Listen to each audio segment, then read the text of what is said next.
Hay lugares bajo nuestros pies que nunca fueron hechos para el ser humano. Espacios donde el aire se vuelve enemigo, la roca se cierra y un solo error basta para que no exista salida. En este episodio de Tenebrífico, vamos a adentrarnos en 3 historias reales ocurridas en cuevas. Relatos documentados de personas que entraron buscando aventura, exploración o simple curiosidad, y nunca volvieron a salir. Una de estas historias ocurre en un pasaje tan estrecho que respirar se convierte en un desafío. Las otras 2, en contraste, suceden en algunas de las cavernas más grandes y profundas del planeta. Todas tienen algo en común: el silencio absoluto, la oscuridad total y el momento exacto en el que ya es demasiado tarde para dar marcha atrás. Como siempre, se recomienda discreción al espectador. Hola a todos, bienvenidos a Tenebrífico. El 5 de abril de 1999, un joven llamado Robert viajó junto a su hermano y un amigo a una zona rural cercana al lago Fort Gibson, en Oklahoma. El plan era simple: pasar la noche al aire libre, hacer algunas actividades en la naturaleza y probar la espeleología por primera vez. Cerca del lugar donde acamparon se encontraba una cueva conocida como Hermit Cave. Su ubicación exacta nunca ha sido del todo clara, y considerando cómo termina esta historia, tal vez sea mejor así. Hace unos 200 millones de años, gran parte de Oklahoma estaba cubierta por un antiguo mar. Con el paso del tiempo, el agua se retiró y dejó enormes depósitos minerales bajo tierra. Procesos geológicos posteriores empujaron capas de yeso cerca de la superficie. El yeso es una roca blanda y fácil de disolver, lo que permitió que el agua excavara túneles de forma natural. Así se formaron muchas de las cuevas de la región, algunas con grandes cámaras y formaciones cristalinas impresionantes. Hermit Cave no era una de ellas. La entrada apenas medía unos 60 centímetros de ancho por menos de 1 metro de largo. Un agujero cubierto de tierra. El interior no ofrecía grandes vistas ni espacios abiertos, solo pasajes estrechos, barro y oscuridad. A la mañana siguiente, el amigo que los acompañaba tuvo que irse a trabajar. Robert y su hermano, en cambio, decidieron quedarse un poco más y explorar la cueva. Era la primera vez que Robert entraba a una cueva. No tenía experiencia ni el equipo adecuado. Vestía jeans, una camiseta y llevaba consigo una sola linterna. No tenía casco, no tenía luces de respaldo. Tampoco sabía que Hermit Cave tenía problemas de ventilación. Después de arrastrarse por la pequeña abertura, avanzaron por pasajes cada vez más angostos. La roca parecía cerrarse a su alrededor. El aire se volvía pesado. En cierto punto, Robert notó un pasaje lateral aún más estrecho. Decidió explorarlo. Avanzó primero 15 metros, luego 30. A los 45 metros, el túnel era tan angosto que le costaba respirar profundamente. Finalmente, a unos 45 metros dentro del pasaje, llegó a una sección más estrecha que todas las anteriores. Desde su posición, parecía que el túnel descendía ligeramente y luego se ensanchaba otra vez. Pensó que, si lograba pasar ese punto, el resto sería más fácil. Se acomodó con los brazos pegados al cuerpo y comenzó a empujarse hacia adelante.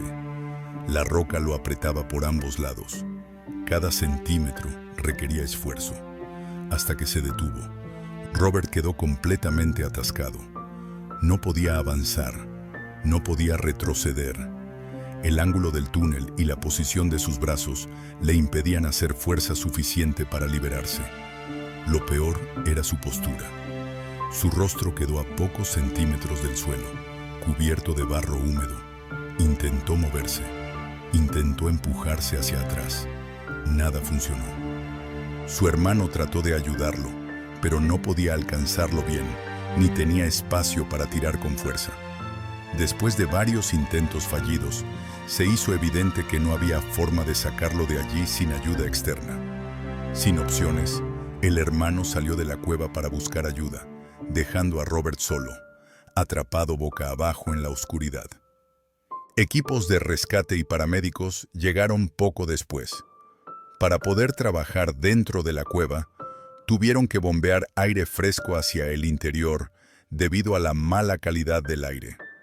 Incluso los rescatistas más delgados tenían dificultades para respirar en el trayecto hacia donde estaba Robert. Durante horas, removieron tierra y rocas para ampliar el pasaje y poder alcanzarlo.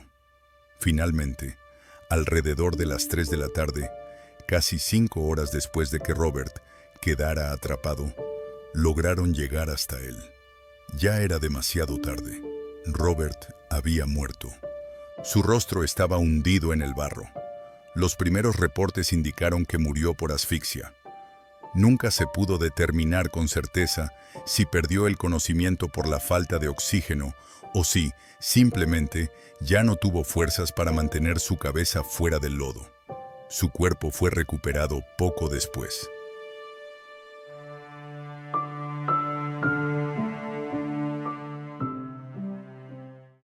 En las montañas rocosas de Canadá se eleva el Monte Robson, la cumbre más alta y dominante de toda la región, con casi 4.000 metros de altura.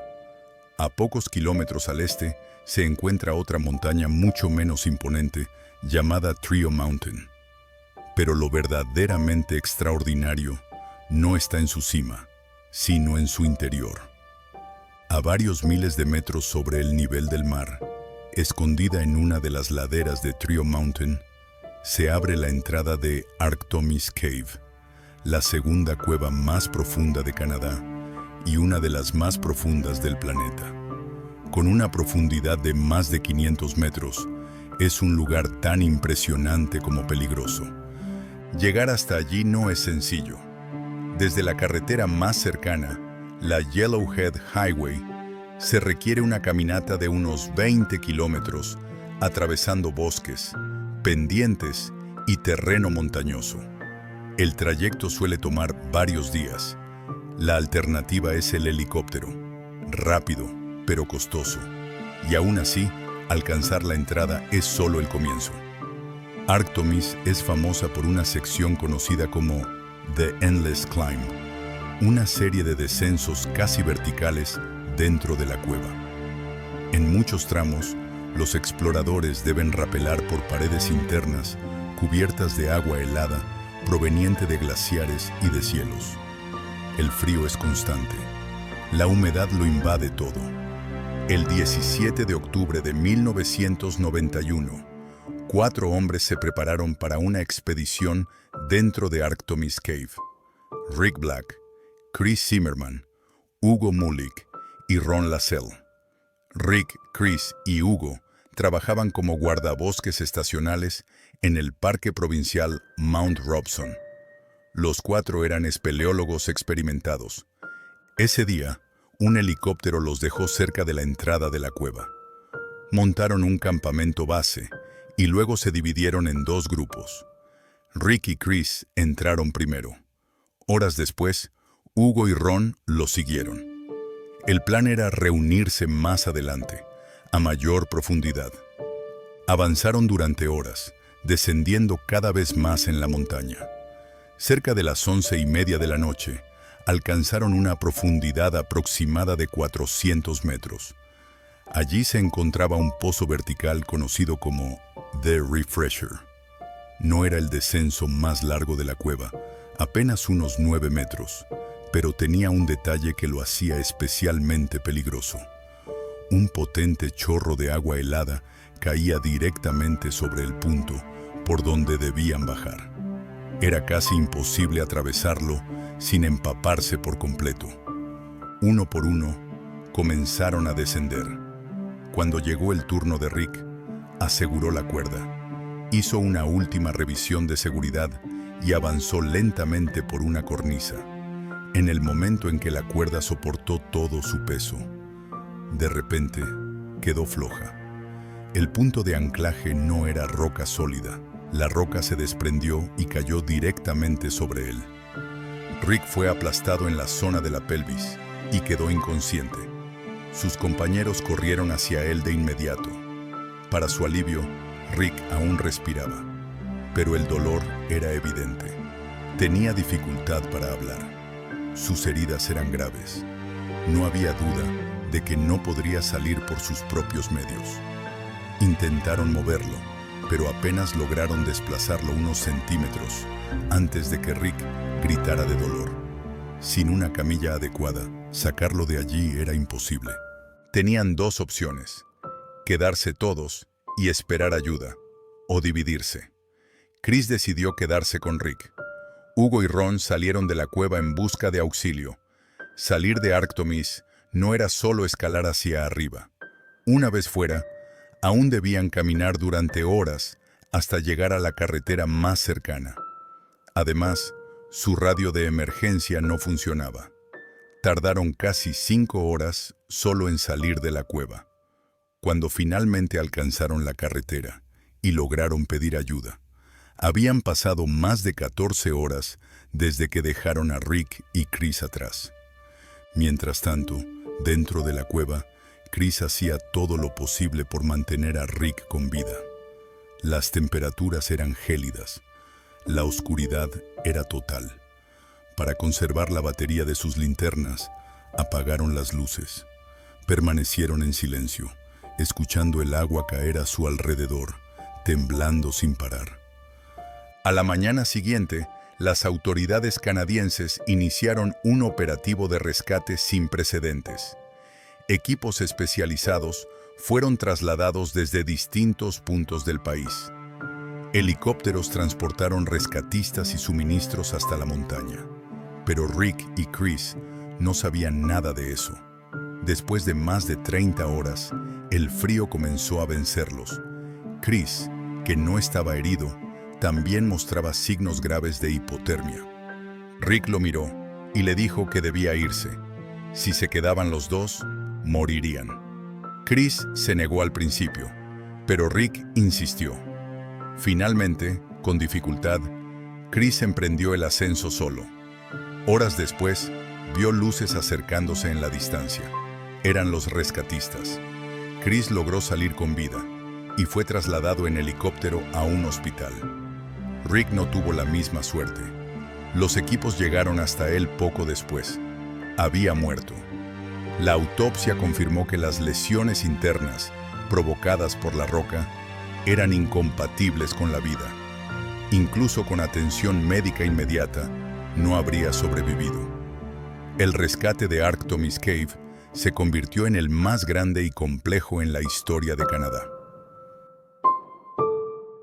Devil's Hole. Mucho antes de que el desierto del Mojave apareciera en mapas modernos, una tribu nativa conocida como los Timbisha Shoshone se asentó en esta región extrema, ubicada entre California y Nevada. A pesar del calor sofocante y la aridez casi total, lograron sobrevivir durante siglos. Hoy, algunos de sus descendientes aún viven en la zona. En este desierto inhóspito existe una formación geológica que, vista desde arriba, parece apenas una grieta en la roca, pero al acercarse revela algo muy distinto: una abertura profunda, estrecha y vertical que se abre paso hacia las entrañas de la tierra. En su fondo, un estanque de agua cristalina alimentado por fuentes geotérmicas. Los nativos conocían bien este lugar y también lo temían. Contaban historias sobre unas criaturas a las que llamaban bebés de agua, seres que habitaban el estanque y se llevaban a quienes nadaban demasiado tiempo. Algunos ancianos decían que aquel pozo era la entrada a una red de túneles subterráneos, utilizada por antiguos chamanes para viajar bajo el desierto. Hoy, este sitio es conocido como Devil's Hole. A pesar de décadas de estudios científicos, sigue siendo uno de los lugares más misteriosos del planeta. Se cree que podría ser la cueva inundada más profunda del mundo. Durante años incluso se pensó que estaba conectada a un océano subterráneo. El agua que llega a Devil's Hole tarda aproximadamente 15.000 años en recorrer un sistema de túneles subterráneos desde otras zonas del desierto. Irónicamente, parte de ese recorrido comienza cerca de antiguos sitios de pruebas nucleares. El agua contaminada por radiación no llegará al pozo, sino hasta dentro de miles de años. Devil's Hole también reacciona a terremotos ocurridos a miles de kilómetros de distancia. Sismos en Asia o América provocan olas dentro del pozo apenas minutos después. Nadie ha logrado explicar del todo este fenómeno, pero la razón principal por la que el área está protegida es una pequeña especie de pez, el pupfish de Devil's Hole. Estos diminutos peces azules solo existen en este lugar. No viven en ningún otro punto del planeta. Se cree que han sobrevivido allí durante al menos 20.000 años, aislados por completo. Para protegerlos, el área fue incorporada al Parque Nacional del Valle de la Muerte en 1952. A comienzos de la década de 1960, un buzo profesional llamado Jim Houts recibió permiso especial para explorar el interior de Devil's Hole. Durante varias inmersiones, mapeó el sistema de túneles y cámaras subacuáticas. Descubrió que, a unos 30 metros de profundidad, la cámara principal se estrecha en un punto conocido como The Funnel.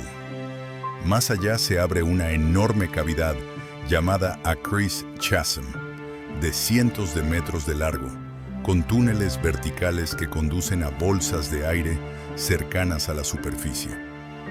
El fondo de esta cámara se curva hacia abajo en un orificio cada vez más estrecho. A mayor profundidad, la corriente se vuelve más fuerte, arrastrando todo hacia el interior. Jim nunca encontró el fondo real del sistema. Sus exploraciones fueron ampliamente difundidas por la prensa. Fue así como un joven llamado Paul Giancontieri conoció Devil's Hole. Paul tenía 19 años y trabajaba en una cafetería cercana a un sitio de pruebas nucleares. No era buzo profesional, ni siquiera era un buzo experimentado, pero quedó fascinado por las descripciones del lugar. El 20 de junio de 1965, Paul convenció a 3 amigos de acompañarlo: David Rose, Bill Alter y Jack Alter. El plan consistió en cargar al auto un par de tanques viejos, máscaras, snorkels y linternas. Nada más. Llegaron de noche. Jack decidió quedarse afuera como vigía. Los otros 3 entraron al agua. Al principio, todo parecía normal. Las paredes iluminadas por las linternas eran impresionantes. El silencio era absoluto. Después de un tiempo, Bill notó que su aire se estaba agotando más rápido de lo esperado. Indicó que necesitaba subir. David y Paul lo acompañaron en el ascenso. Bill y David emergieron poco después de la medianoche. Paul no. No había burbujas. No había luz. Nada. Alarmados, Bill y David descendieron otra vez para buscarlo. A mayor profundidad, la ansiedad creció. A los 50 metros, Bill tuvo que regresar. Su aire no alcanzaría. David continuó solo. Nunca volvió. Desesperados, Bill y Jack huyeron en el auto hasta Las Vegas para pedir ayuda. Los equipos de rescate llegaron al amanecer. Jim Houts fue llamado para liderar la búsqueda. Durante 36 horas, más de 40 buzos descendieron sin descanso. Solo encontraron una máscara, un snorkel y una linterna atada a una roca. Nunca hallaron los cuerpos. Una línea de profundidad descendió más de 280 metros sin tocar fondo. Finalmente, la búsqueda fue cancelada. Décadas después, Paul y David siguen ahí abajo. Devil's Hole nunca los devolvió. Antes de irte, piensa en esto. En cada una de estas historias hubo un momento exacto en el que todavía era posible regresar. Y alguien decidió no hacerlo. ¿Tú habrías seguido avanzando? Déjalo en los comentarios. Si este tipo de historias te mantiene mirando la pantalla en silencio, dale like. Eso le dice al algoritmo que este contenido merece seguir apareciendo. Comparte este video con esa persona que siempre dice que no pasa nada. Y si quieres más relatos reales, oscuros y documentados como este, sígueme y suscríbete a Tenebrífico. La próxima historia ya está esperando.